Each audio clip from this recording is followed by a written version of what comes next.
What is up guys, Tan at this side. So in this video, I'm going to show you how to book a hotel without paying anything or just simply how to reserve a hotel booking.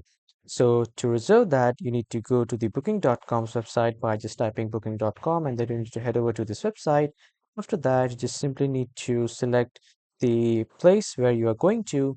And after that, you need to select the check-in and check-out date and then you need to select the number of persons that you are going. I'll show you it through your example. I have chosen the hotel, and after that, I will go with any of the random hotel. And after choosing the hotel, here you can see the reserve button on the blue. Click on this reserve button to reserve it, and then you can just simply check the prices of one bedroom, premium suite, accessible room.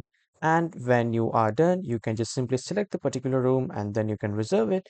And after that, you can pay it when you will check in at the hotel. You don't have to pay any amount earlier. You just simply need to pay at the check-in when you check in at the hotel. So that was all for this video, everyone. Thank you for watching.